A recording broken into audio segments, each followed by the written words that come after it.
Неожиданно из леса вышел дикий волк и перегородил дорогу грузовику.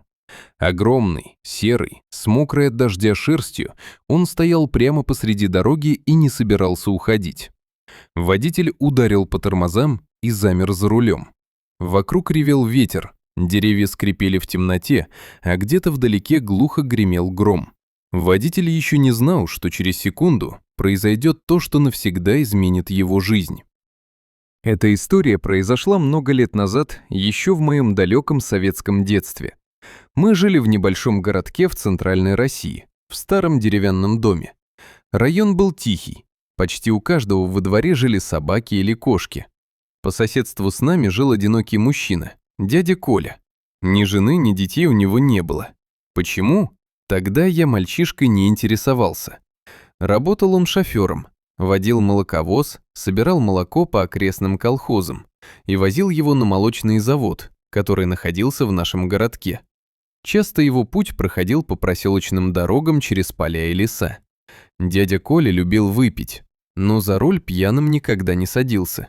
Это у него было строгое правило. А выпив, выходил к калитке, садился на лавочку и начинал рассказывать нам, местной ребятне, разные истории. Рассказчик он был великолепный. Изображал персонажей, менял голоса, жестикулировал. Мы хохотали до слез. Однажды он рассказал историю о волке. «Еду я как-то через лес», — начал дядя Коля. «Птички поют, листья шумят. Остановился по нужде, отошел в лесок. И вдруг слышу, кто-то стонет в кустах. Любопытство переселило страх. Он пошел на звук, раздвинул ветки и увидел волка. Тот лежал на боку, а задняя лапа была зажата в капкане. Зверь был измучен и едва поднял голову. «Жалко стало», — рассказывал дядя Коля. Пошел к машине, взял телогрейку и монтировку. Он накинул телогрейку волку на голову, чтобы тот не укусил, вставил монтировку в капкан и разжал его. Думал, зверь тут же убежит, но волк даже не смог встать. На следующий день дядя Коля снова остановился на том месте. Волк лежал там же, ослабевший. Тогда шофер принес ему миску молока, то самое, что доярки иногда наливали ему в дорогу. С тех пор, по его словам, он время от времени оставлял еду раненому зверю. Мы, конечно, думали, что это просто очередная байка, чтобы нас развлечь. Прошли годы. Я окончил 8 класс и уехал учиться в техникум в областной центр. Домой приезжал редко. Однажды летом я снова увидел дядю Колю на его привычной лавочке. Он был сильно пьян, как обычно, но меня поразило другое. Его когда-то черные кудри стали совершенно седыми. Я спросил, что случилось. Он усмехнулся и рассказал другую историю.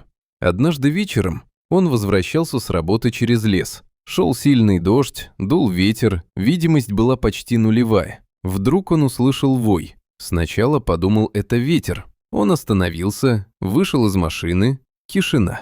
Сел обратно, поехал, и вой снова раздался. Так продолжалось несколько раз. И вот, когда он подъехал к месту, где много лет назад освободил волка из капкана, на дорогу неожиданно вышел волк и остановился прямо перед машиной. Дядя Коля замер за рулем. В этот момент ударила молния, и огромное дерево рухнуло прямо на дорогу впереди, буквально в нескольких метрах от грузовика.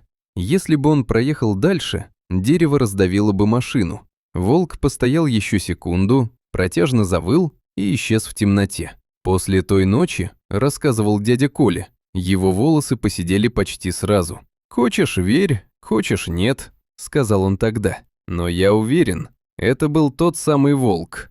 Долг вернул. Я до сих пор не знаю, правда это или очередная история нашего соседа, но его внезапно поседевшие волосы заставляют задуматься.